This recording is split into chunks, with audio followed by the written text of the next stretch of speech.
Lego Star Wars The Complete Saga. My first ever video game that I played. I had a Wii console, and this was the first game that I decided to pop in.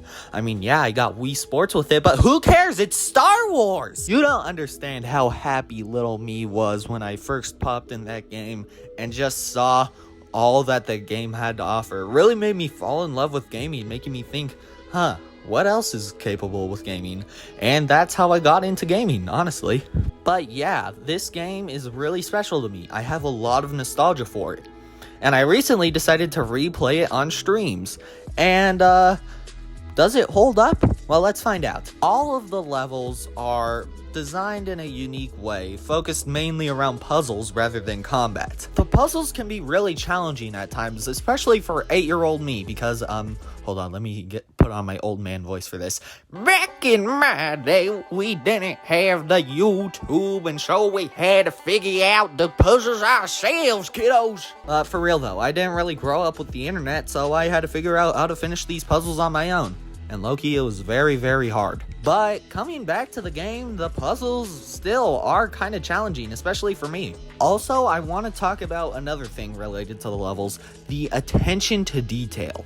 Oh my gosh, the amount of references to the movies and just like small little details that shouldn't really matter that much, they become like main gameplay features. Like in this scene from The Phantom Menace. You see, they just grapple up, that's nothing too crazy. But in this game, it's basically in every level with a blaster character that you have to use this mechanic. And same with R2-D2 or other astromech droids. Remember this one scene in Attack of the Clones where he's flying around in the droid factory? Of course you don't, because no offense, this movie is low-key bad. I like the story in it, but the execution is just so bad and the script is practically unbearable. But that becomes a main feature with astromech droids in this game. It's just the smallest little things that people do in the movies become big gameplay features in the game. Speaking of characters, the character roster in this game is low-key pretty fire. You obviously have the main characters that you can use to unlock through the main story, but you can also buy special characters in the item shops, including Force Ghosts, Bounty Hunters, Sith Lords, and just so many more that are just, well, fun to use. Every single time you unlock something, it feels like it's worth unlocking, In most older games, you would unlock something that's like, oh yeah, this is cool, but it doesn't really impact gameplay that much. Here, the characters definitely do, allowing you to take alternate routes in different levels, just letting you explore around collecting mini kits and red bricks and studs, and it's just so cool, the amount of expansive places that you can go in this game, and it makes it feel worth it when you actually get all 10 mini kits in a level. It's kind of crazy, I don't really know how to explain it that much.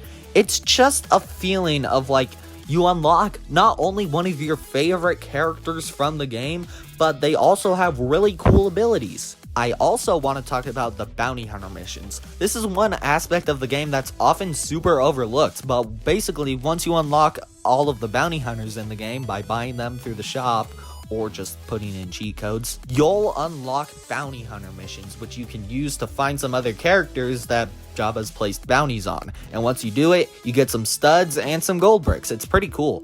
There's also a time limit that you have to find them, really putting you in intense situations where you don't know where the character is, and then you finally find them, and then you're just 1 second off from reaching them, and it's just a really cool side mode, which, by the way, the bonus levels in this game are pretty fun. They're old versions of levels that were in the original LEGO Star Wars games, those being LEGO Star Wars the video game and LEGO Star Wars 2 the original trilogy, which are basically just combined into the complete saga. Gunship Cavalry Original and Anakin's Pod Racer Original are playable. Why would you ever want to replay these levels is beyond me, but I mean, hey, they're there. Also, it's just really fun to just explore around the hub world, That shouldn't really be something that should happen in gaming, Hub world is just where you travel to levels. It shouldn't be that important. But something about exploring the cantina, finding all the little secrets in it is just kind of cool, Also, while we're talking about exploring, let's talk about finding collectibles. I know I already kind of talked about this, like finding mini kits and red bricks, but let me tell you, mini kits don't really impact your game that much, but red bricks 100% do, allowing you to unlock extras and basically turning you into a god once you unlock them all. You're invincible, you can use the force really fast, all your enemies have carrots for guns. That's really cute, I like that a lot. And it's just overall so cool once you finally unlock an extra that actually impacts your game in a huge way. Ha! Take that, stormtroopers! You can't shoot me out of the air now! It's just overall a really expansive game. But here's what I'm going to say. Is this game as good as I remember when I was a kid? Kind of.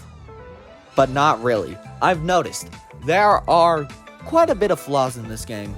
For one thing, the AI stormtroopers are either really stupid or, like, stupidly overpowered. There's so many sections and levels, especially in episode 6, that are just super long and tedious. Like, for example, I need to shoot all of these things and go on the same speeder bike ride 4 times. It's just, so many parts of this game are very, very tedious. The puzzles can be pretty cool at times, but sometimes they're just copy and pasted. And I want to compare another game. LEGO Star Wars, The Skywalker Saga. This is not really a remake, but it's kind of just a reimagining of the game.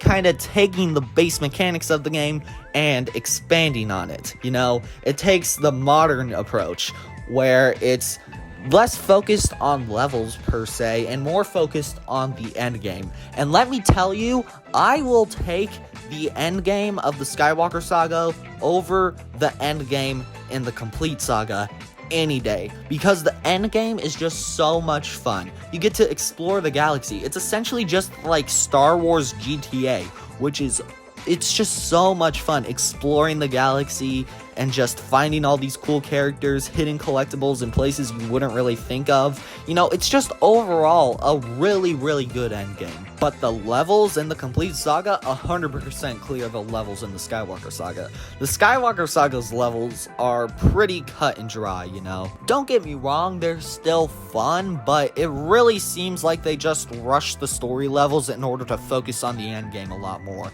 The free play mode, you know, actually exploring the open world of the galaxies, which is kind of insane. But again, the whole just exploring the galaxy is really fun, but I would have loved if they just delayed the game a bit more to kind of perfect the story levels a bit more. So let's answer the question. Is LEGO Star Wars The Complete Saga as good as I remember? Yes, it is. Unironically, it still holds up, but at the same time, I enjoy Skywalker Saga just as much. These are both equals in my eyes.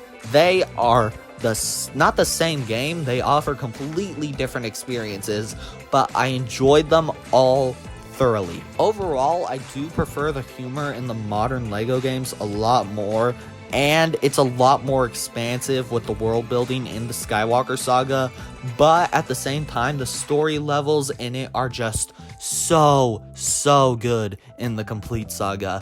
And so is just that magic of just exploring, finding collectibles in actual levels, not in the end game. In the end game, it's a bit different. But when you're in the actual story levels, it's just so cool to just run around and collect objects. In the story mode levels in the Skywalker Saga, there aren't really that many cool and creative ways that you can collect mini kits. So overall, yes, I do think the complete saga holds up extremely well. I still think it's just a really good game, but at the same time, I do think that the Skywalker Saga is equal to it. Not better. I did not say better.